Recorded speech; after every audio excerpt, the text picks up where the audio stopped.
qu'on revienne là-dessus. Ah, je suis désolé les gars, faut qu'on revienne là-dessus. Faut qu'on revienne là-dessus. Parlons peu, parlons bien, parlons Formule 1. Faut qu'on revienne là-dessus. Non, faut qu'on revienne là-dessus tout de suite. On va arrêter de tergiverser dans tous les sens. Qu'est-ce qu'ils ont fait là? Qu'est-ce qu'ils ont fait? Qu'est-ce qu'ils ont fait? Et le Will, qu'est-ce qu'il fait? On est d'accord que Will.i.am, quoi, globalement, il sait faire des sons, il sait faire des chansons un peu correctes, quoi. Il est quand même bien, non? On est d'accord. Lâche l'affaire. Ah non, je peux plus lâcher l'affaire. Non mais ils l'ont mené à la baguette. C'est nul. Oh oui, là il y a des montages à faire dans tous les sens. Non mais globalement la carrière de Will.i.am, je veux dire, il a quand même sorti des sons qui étaient plutôt bangers sur lesquels on a dansé. Enfin, je veux dire, on est d'accord là-dessus. Rassurez-moi, à moins que je sois complètement fou. Mais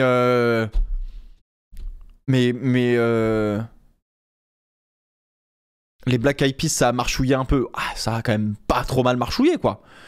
Par contre, là, je comprends pas, en fait. L'idée était pas si naze, mais l'exécution de toute cette présentation était en dessous de tout. Je suis assez d'accord. Moi, je la compare forcément à la présentation qu'on avait eue à Austin. C'était quoi? C'était 2018 de mémoire? Ou 2017? C'était même 2017, non? Si je dis pas de bêtises. 2017 à Austin. Et j'avais trouvé ça plutôt pas mal. Il y avait eu quelques couacs, mais globalement, c'était plutôt sympa. J'avais beaucoup aimé. Ça faisait très américain. Et je me suis dit, bon, s'ils font ça une fois... tu sais, s'ils font ça sur la course où se joue le titre... Ouais, ok, lourd, tu vois. Ça peut vraiment le faire. Genre typiquement, tu vois, Abu Dhabi 2021, tu fais une entrée en scène des pilotes où, bah, tu vois, genre là, on écrit l'histoire. Hein, on a 2 pilotes, même nombre de points, celui qui finit devant l'autre gagne. Terminé, bonsoir. Tu vois, pour Abu Dhabi 2021, je pense s'il l'avait fait et que ça avait été bien exécuté, ça aurait été vraiment génial. Là, pour Miami, 2e Grand Prix, sur une piste absolument quelconque qui ressemble à un parking, où il y a plus de stars au mètre carré qu'à Hollywood et dans les films réunis. Même chez Marvel, ils peuvent pas prétendre avoir autant de stars dans leurs locaux à un moment donné. C'est-à-dire que c'était pire que les Avengers, quoi. Genre vraiment, en termes de stars, on était sur Avengers plus, quoi. Mais je vais rigoler quand le GP Explorer va faire la même chose. Ah, ça a été ma première réaction. J'ai tout de suite envoyé un truc à l'orga du GP Explorer. Je fais, les gars, j'ai une super idée. Vraiment. Pour GP Explorer, ouais, la parade, on s'en fout, c'est pas grave. On fait une intro à la Will.i.am, les gars. Je leur ai envoyé la vidéo. D'un coup sec, on m'a arrêté. T'es sûr? J'aurais dit, tu sais, j'aurais mis la vidéo parce que en plus la vidéo est sur la chaîne YouTube de la F1, quoi, c'est terrible. Mais ça aurait été oh le malaise total, oh le cringe absolu. Oh l'enfer. Mais ouais, et alors en fait la présentation des pilotes, ça me dérange pas. Mais que si c'est justifié, quoi. Là on est sur un Grand Prix à Miami, il y a absolument aucun enjeu à part la victoire du Grand Prix, mais dont tout le monde se fout parce que bah on sait que c'est Red Bull qui va gagner. Donc non, je suis pas contre quand les circonstances comment dire putain, j'ai plus les mots. Je suis pas contre quand les circonstances sont là, quoi. C'est ok, cool. Le justifie, merci. Heureusement que vous êtes là, hein, punaise. Le Val, ouais, voilà, le permettent absolument. Autrement, bah en fait, on s'en fout, quoi. Enfin, et puis alors, si on parle juste 2 secondes de la chanson de Will.i.am, This is the Formula. Alors.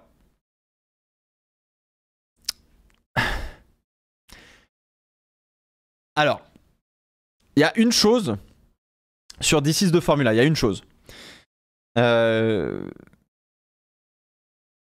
j'ai pas regardé les... Tu sais quoi? Attends, je vais aller regarder les lyrics. Bouge pas. On va aller regarder les lyrics.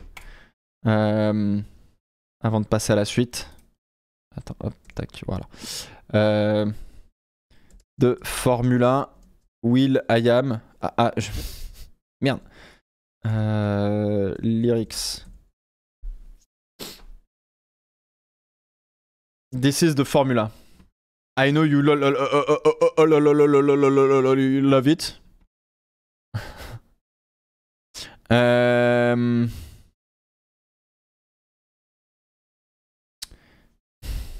C'est pas bon, c'est pas du Baudelaire, hein, on va être assez honnête. This my recipe, watch me go top speed. Go that full capacity, I got energy. My ability is zoom through your vicinity. Ça, je sais pas trop ce que ça veut dire. Here's an FYI. You need to F your insecurities. I'm in a quick whip. Lighting quick. Y'all can stick with it. I stay slick like I'm liquid. Ah ouais, carrément. Super complex, incoming, simplistic. Okay, I told them. I'm sick with the cold. So let me encode them. I got the ammo, so watch me reload them. I'm coming with flammables. Time to explode them.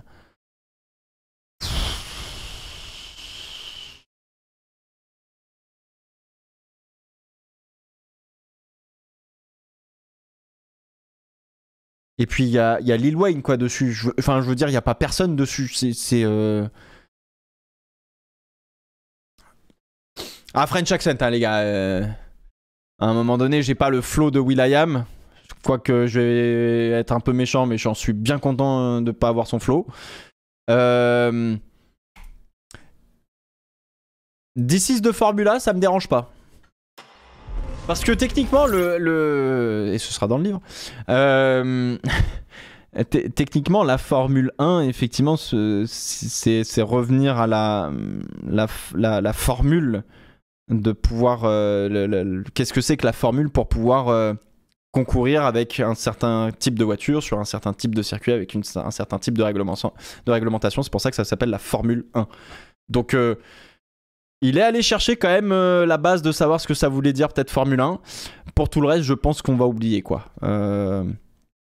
Donc voilà, non, effectivement, le This is de Formula, oui, ça fonctionne. Bon, après, si on parle sur la prod, etc., oui, on est sur... on est sur quelque chose qui a été fait du jour au lendemain. J'espère pour lui. Alors...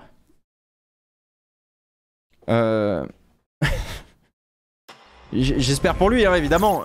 Encore une fois, j'espère pour lui qu'il a fait ça, que quand on lui a fait la commande de cette chanson, il l'a écrite le mardi soir, que le mercredi, il était en studio, que le jeudi, on a fait le mixage, et que le vendredi, on a tourné le clip, et puis après, il fallait prendre l'avion pour venir à Miami, et puis tout montrer, quoi. Hein? Vraiment, j'espère sincèrement pour lui que il a mis une semaine à écrire et à produire cette chanson. Auquel cas, s'il a mis plus, c'est alarmant quand même de faire une aussi mauvaise production. C'est alarmant quand même. Enfin, voilà, bon, bref. Donc, oui, non, will.i.am, This is de Formula, non. ChatGPT, ah oui. Vendredi matin, il devenait chef d'orchestre. Bah, non, mais encore une fois, c'est ça qui est surprenant, c'est que c'est quand même un artiste qui... Je veux dire, c'est pas l'artiste qui a fait le plus de merde... Enfin, de merde dans sa carrière en tant que chanteur, musicien, producteur, etc. Enfin, je veux dire, il a fait quand même des bons tubes, il sait ce qu'il fait, quoi. Mais là, pour le coup, non. Là, non. Donc voilà. Sachez que effectivement, et je l'ai vu dans le chat là passer, vous l'avez dit 2-3 fois, les Américains eux-mêmes ont honte de cette chanson et ont honte du spectacle qui a été produit sur la grille, quoi. Ils étaient là, à tout le monde, etc. En tant qu'Américain, on est vraiment désolé. Voilà, je sais pas ce qu'il leur a pris. Les mecs sont fous. Voilà. Donc, les bons tubes veulent pas dire bons lyrics. Oui, bien sûr. Mais là, on a ni l'un ni l'autre. Mais voilà, effectivement, il y avait beaucoup d'Américains dans les commentaires qui disaient non, s'il vous plaît, genre vraiment, on est désolé, ouais, ok, on est un peu border sur 2-3 trucs, la musique country et tout, ok, c'est notre truc, mais bon, voilà, faut pas. Là, par contre, effectivement, là, on a produit de la merde, on est vraiment désolé, quoi. Donc, ouais, les mecs. Les spectateurs américains qui ont vu ça et qui étaient là, genre, oh, putain, il nous faut. En fait, c'est comme si nous, en France, on accueillait le Grand Prix de France. Et que il y avait des meufs de ah non mais parce que ce serait quand même culturellement ce serait un peu stylé quoi, mais c'est compliqué de faire une comparaison, mais on mettait section d'assaut pour le GP de France. Ouais, béret, baquette, ouais, musique accordéon. Non mais alors en fait, alors non, je suis pas d'accord sur l'accordéon, le béret, la baguette, etc. Parce que effectivement, ça reste des clichés, mais c'est dans notre culture. Enfin, je veux dire, vous allez en campagne, en province, il y a des gueules avec des bérets. Hein. Bon, c'est pas grave, c'est très bien. D'ailleurs, c'est joli le béret. La baguette, je suis allé en boulangerie tout à l'heure pour manger un petit peu avant le live. J'ai pris un sandwich baguette. Bon, voilà, je veux dire, tout va bien. Mais non, c'est vraiment genre de faire une prod vraiment pourrave, quoi. Malheureusement, je n'ai pas d'artiste français en tête qui serait mauvais et unanimement mauvais. Non, section d'assaut. Oh, en vrai, non, ça irait, non. Section d'assaut. Patrick Sébastien. Ouais. Magic System. Non, Magic System, en vrai, les frérots, c'était. Aujourd'hui, oui, un peu moins, mais fut une époque, c'était quand même stylé, quoi. Renaud. Alors, Renaud, qui vient chanter au Grand Prix de France pour l'ouverture des pilotes. Waouh! Waouh! Non, en vrai, est-ce qu'on a vraiment des artistes dont on est absolument. Comment dire. Convaincu qu'ils ne sont pas français, quoi, au final. Genre où tu te dis non, lui, il est pas français, en fait. Francky Vincent, non, mais laissez-le tranquille. Non, David Guetta, ça aurait été stylé. Colonel Riel, ouais, il a fait 2 chansons, donc pas assez connu, tu vois, mais. Alors, si, tiens, j'ai le truc. Loin de moi l'idée de faire ça. Bon, alors, ça aurait pas été possible, malheureusement. C'est comme si on avait eu un. Ouais, David Guetta, ça fonctionne. DJ Snake, ça fonctionne. Mais je vais aller plus loin. Oh, vous allez câbler. C'est comme si on avait eu les Daft Punk et ils nous avaient sorti la pire le pire truc. En fait, où pour eux, faire la perfo, c'était de faire le truc le plus merdique de la planète, tu vois. Bon, ils sont plus ensemble, les Daft Punk, malheureusement. Mais tu vois ce que c'est un peu dans ce. Bon, bref. Claude François qui fait un concert pour la Formule I. Ouh, ne parlons pas trop d'électricité d'ampoule, s'il vous plaît. Mais voilà, bon, bref. On va pas passer 1000 ans sur ça. On va pas passer 1000 ans non plus sur lui. Alors. Est-ce qu'il y en aurait pas un qui serait sur la petite sellette? Est-ce qu'il y en a un qui serait pas pris un premier gros coup de pression par un certain Helmut? Est-ce que Helmut, il a pas mis un petit coup de pression à un certain Nick?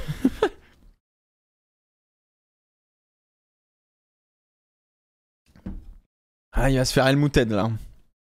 J'en connais un, les jours sont comptés, il va se faire Helmuted, ça va être vite vu. Non, en vrai, alors. En vrai, les gars, encore une fois, Marco, il est déçu des performances de Vries. Je pense qu'on est tous déçus des performances de Vries depuis le début de saison. Lui, le premier, bien évidemment.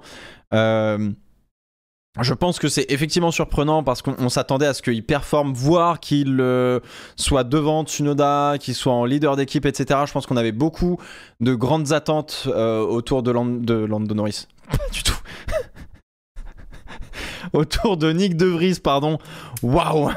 Oh, Lando Norris vient de prendre une bastos dans la nuque là. Ouf! Ah! Ouh! Le lapsus. Mais ouais, non, effectivement, le lapsus révélateur. Je pense qu'on est tous déçus de la performance de Nyck de Vries. Je pense qu'on s'attendait à ce qu'il soit vraiment au-dessus cette année.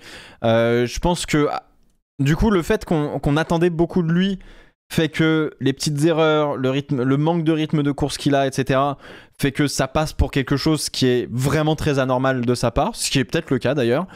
Et à contrario, je pense que ça embellit la déjà très bonne saison, début de saison, pardon, de Yuki Tsunoda, qui fait un super job. Vraiment, sincèrement, je pense que là, Yuki, il est sur sa 3e saison.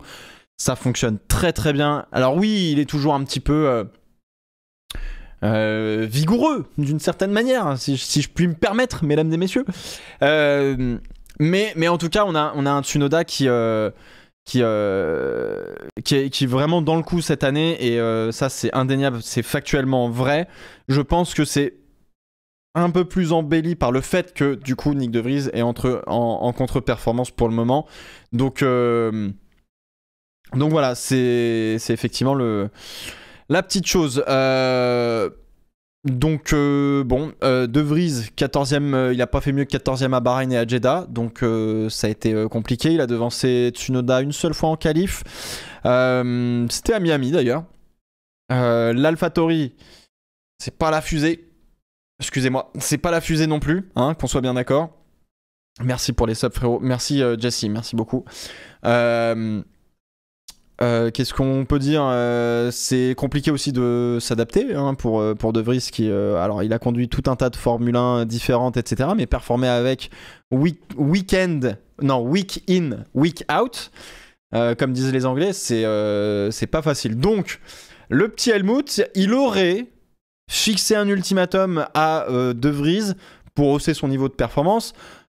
C'était avant qu'on aille à Imola sur les trois prochains Grands Prix. Donc c'était Imola, Monaco et Barcelone. Sans quoi, il sera menacé de perdre son baquet. Alors, évidemment, on n'a pas eu Imola la semaine dernière parce que intempéries et puis tout le bordel. Donc ça, on est au courant. De Vries, je trouve que c'est quand même... Bon, encore une fois, c'est tonton Helmut, quoi. C'est le tonton là qui raconte ses conneries de raciste. Tu sais, comment ça s'appelle, un repas de Noël, parce qu'il a bu 3 bouteilles et que bon, bah, ça y est, tonton va te raccompagner, quoi. Qu'on soit bien d'accord. Parce que là, il le juge sur pour l'instant, on a fait quoi, 5 Grands Prix. Ça va être le 5 ou 6. Non, on a fait 4 Grands Prix. 4 1, 2, 3... 4, 5. On a fait 5 Grands Prix. On va faire le 6ème, enfin voilà, et le gars juge le pilote sur 5 Grands Prix, quoi. Donc bon, c'est un rookie quand même, le petit De Vries.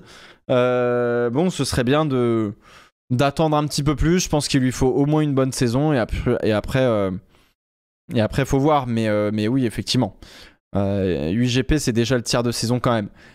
Oui, mais là, on a disputé 5. Là, on va disputer le 6ème. On est sur des circuits globalement depuis le début de la saison qui sont des circuits un peu atypiques. Il n'y a que Bahreïn, Jeddah que je ne mettrais pas trop atypique. Melbourne, ça a toujours été un petit peu atypique parce que c'est un semi-circuit permanent. Non, c'est un circuit temporaire de toute manière. Enfin, voilà. Un peu à moitié en ville, si tu préfères. On a eu Bakou, on a eu Miami. Enfin, on a eu quasiment plus de circuits en ville que de circuits permanents sur lesquels on peut enfin un peu plus juger une voiture, un pilote, etc. Donc voilà, on verra, quoi. Mais bon, c'est pas surprenant d'entendre Helmut Marko dire ça. Et puis bon, fallait bien trouver quelque chose à dire pendant cette mini trêve. Encore une fois, vraiment le début de saison, il est catastrophique, quoi. C'est chaotique, c'est le bordel. Les week-ends s'annulent, machin. On a eu une pause d'1 mois entre 2 Grands Prix. Et après, on va se prendre un rein de marée dans la tronche avec à enchaîner les double headers et les triple headers. Là, ça va être l'enfer. Donc forcément, bah, si on parle de remplacer Nyck de Vries, on pense à Ricciardo qui pourrait jumper dans la voiture, ce qui serait pas non plus totalement fou. Donc ce serait pas totalement fou. Par contre, il semblerait que Ricciardo n'est pas non plus forcément prioritaire sur le baquet de Nyck De Vries si jamais ça devait arriver. Je pense pas. Je pense sincèrement que De Vries va finir la saison. Je l'espère en tout cas. On n'est jamais à l'abri de ce que peut faire Helmut Marko. Il peut péter un câble du jour au lendemain. Mais non, globalement De Vries, je pense qu'il faut lui laisser la fin de la saison. Faut aussi un petit peu voir comment ça performe chez les juniors en F2. Je pense à Liam Lawson, à Yumi Iwasa. Isaac Hadjar est encore un peu just, donc ce sera pas pour cette année. Ce sera pas pour l'année prochaine en tout cas. Pour la F1, c'est quasiment une certitude. Il faut une deuxième saison de F2 dans une bonne équipe parce que Hightech est un peu garé. Donc voilà. Est-ce que c'est possible de faire monter un pilote de F2 en F1 en pleine saison? Oui, totalement. Si il a tous les points de sa super licence. S'il a tous les points, s'il a toutes les conditions requises pour avoir une super licence et rouler en Grand Prix, oui, totalement. Hein. Il peut monter d'un coup sec en F1. Donc voilà. Écoutez, on va voir un petit peu ce que ça donne. J'espère sincèrement que De Vries va déjà de 1 aller un petit peu mieux en termes de rythme et être un peu plus performant. J'espère sincèrement qu'il va finir la saison. J'espère qu'on va lui laisser la chance de finir la saison. Voilà. Faudra voir. Je le trouve trop sympa avec lui. Il a de l'expérience et venait pour performer tout de suite. Pour RB, autant mettre un rookie si c'est pour faire des PSage chaque course. Je comprends. Je comprends le point de vue qui est totalement louable. Effectivement, quand tu te mets du point de vue de Red Bull, tu as totalement de raison de dire ça. C'est que effectivement, quand Marco fait signer le contrat à Nyck De Vries, c'est du coup après la belle performance qu'il avait fait avec une Williams à Monza. Donc et puis De Vries, il a pas 20 ans, il a 28, 27, 28, quelque chose comme ça. C'est un pilote qui est expérimenté, qui roule, ou qui roulait en tout cas en endurance en LMP2 de mémoire. Il a roulé en Formule E, il a roulé dans plein de Formule 1 différentes, il a été pilote de simu, essayeur, etc. Donc en termes, il a gagné la F2, rien que ça. Donc en termes d'expérience, le gars, il sait rouler, tu vois. Donc effectivement, je comprends je comprends le management Red Bull dans le sens où on s'attend à ce qu'il performe très vite. Ceci dit, encore une fois, Nyck De Vries, il y a une différence entre rouler un week-end comme ça où dès le samedi on te dit bon bah tu pars pour faire ton premier week-end de Grand Prix maintenant là. Et devoir préparer une saison, travailler avec les ingénieurs, machin, etc., mettre au point une voiture avec laquelle tu dois performer en Grand Prix, etc. Je pense que c'est pas la même chose et c'est effectivement comment dire, il avait jamais fait de F1 avant, tu vois, enfin à part le Grand Prix de Monza ou d'Italie où il a roulé pour la Williams, le reste du temps c'était de la free practice, donc t'as pas tout l'environnement compétitif, etc. Tu vois ce que je veux dire ou pas? Donc et puis la perf de Vries à Monza était pas représentative. C'est assez vrai aussi parce que la Williams était assez forte là-bas et il y avait un train DRS et il s'en est très bien sorti. Ça enlève pas la performance qu'il a fait avec la Williams à Monza. Fallait la faire. Latifi l'a pas faite, mais il a expliqué que oui, il aurait très bien pu la faire. Et merci frérot. Mais je suis d'accord. Je comprends la position du management Red Bull en disant on va prendre un pilote d'expérience et donc il est censé performer. Et finalement, il performe pas. Donc ils auraient pu prendre un rookie qui aurait fait autant bien le travail que De Vries. Je comprends ce point de vue-là, tu vois. Donc je pense qu'il faut quand même laisser le temps quand tu fais le pari sur un pilote, que ce soit un rookie, que ce soit un pilote comme De Vries ou un Ricciardo qui peut revenir par exemple. Je pense qu'il faut laisser le temps, faut laisser le temps au temps. Faut au moins 1 à 2 saisons. Il faut voir ce que ça donne. Mais typiquement, tu vois, Ricardo en est l'exemple. On lui a laissé le temps. 2021, on a vu que c'était catastrophique et sa victoire n'y change rien. 2022, ça a été catastrophique aussi. Bon, bah à un moment donné, stop, tu vois. Donc voilà, je pense que c'est plus sage de se dire, ok, oui, effectivement, le mec sur qui on a parié, bah, pour l'instant, performe pas. Bah, faut lui donner les armes pour performer plutôt que de se dire, bah, au bout de 7-8 Grands Prix, s'il comprend pas toujours qu'il performe pas, il dégage. Je pense que c'est un peu contre-productif. Donc voilà. Voilà. Est-ce que j'ai besoin d'aller plus loin là-dessus? On parle des mots du boss de l'ACM. Je sais pas, j'ai pas vu. Une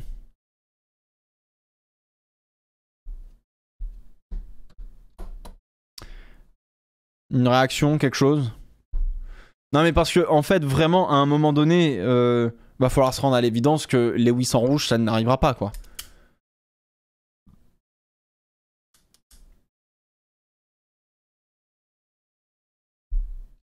Enfin, je ne comprends pas. Enfin, vraiment, je ne comprends pas que les gens se soient monté le crâne avec ça. Je n'arrive pas à comprendre. Je n'arrive pas à comprendre. Il y a... Premièrement, je pense pas... Tout le monde dit, ouais, Lewis Hamilton, il pense à faire quelque chose avec Ferrari pour vraiment être le meilleur du meilleur du meilleur, machin truc, battre Michael Schumacher. Mais non, il veut pas faire comme Schumacher.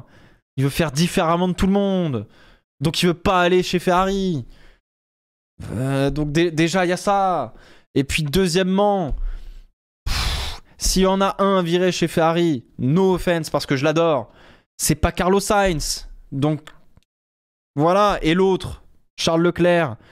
Mais il va pas dégager de chez Ferrari parce que lui, il veut être champion avec Ferrari.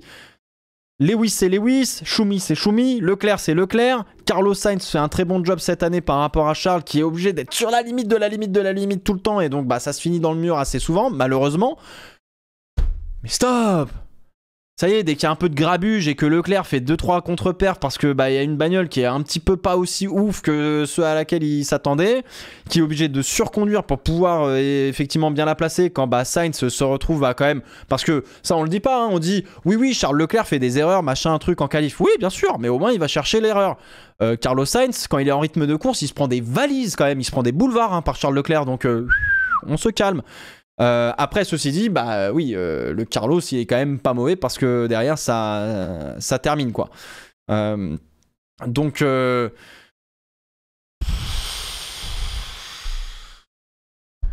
voilà quoi.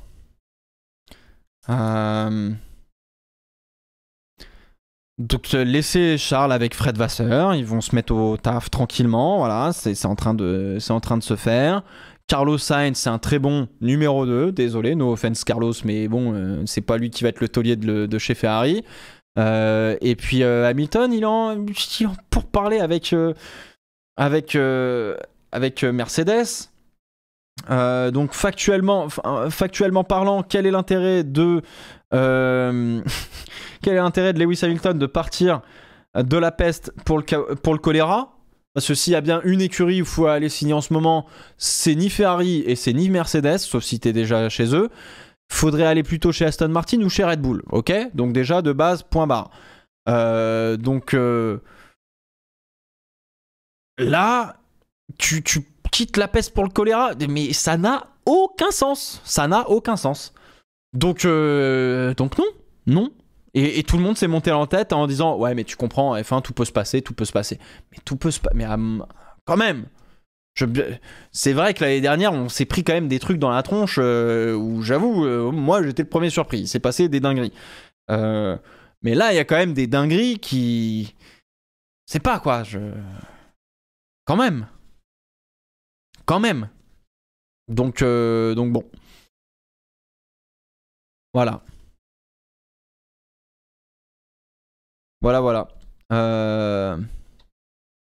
Tu peux passer, il va aller avec Max tant qu'on y est. Ah oui, bah clairement. Oh, la paire Lewis Hamilton, Max Verstappen, là, Christian Horner, et il va devenir bleu. Il va devenir, tu sais, cheveux blancs direct. Hein.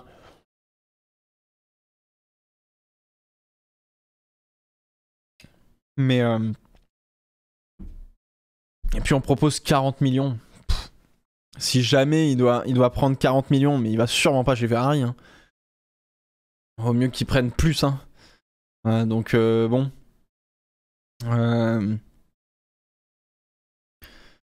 Le budget cap comprend le salaire des pilotes. Nope. Non, justement. Donc on peut faire un petit peu. On peut faire un petit peu ce qu'on veut. Mais bon, enfin voilà. Et puis vous le voyez Hamilton avec la j'allais dire comment dire la mentalité qu'il a, qui est propre à lui-même et qui correspond tout à fait à l'état d'esprit qu'il a construit avec Mercedes, etc. Vous le voyez avec sa mentalité chez Ferrari ou pas? Parce que, qu'on soit bien d'accord, c'est quand même deux écuries totalement différentes en termes de culture. C'est-à-dire que I'll get back to you, je pense que ça va tenir 3 tours, quoi. Genre 3 tours, il va mettre la voiture dans le mur et il va rentrer chez lui. Hein. Enfin, voilà. Donc, bon. Voilà. Donc ça, c'était là. Je sais pas, tout le monde se faisait chier à Imola, vu que bah, du coup, il n'y avait pas de Grand Prix, il fallait raconter quelque chose. Et quitte à raconter quelque chose, autant raconter vraiment de la merde.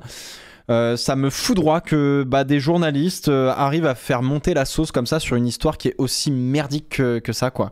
Ce n'est pas du journalisme, c'est du potin, c'est du gossip, c'est aussi pourri que les magazines Closer et combat. Alors je suis désolé pour Closer, no offense encore une fois, hein, mais on est sur ce niveau d'information, quoi. C'est-à-dire que c'est du niveau de Fernando Alonso sort avec Taylor Swift, quoi.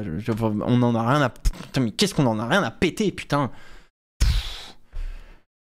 Là, pour le coup, non, c'est pas gentil. C'est pas gentil. Les journalistes, vous êtes pas gentils. Vous faites pas votre boulot. Vous méritez pas d'avoir un paddock pass pour raconter des conneries pareilles. Ça me fatigue. Allez, on passe à autre chose. Le gars est fou. Le gars est fou. Ah, mais ça m'énerve.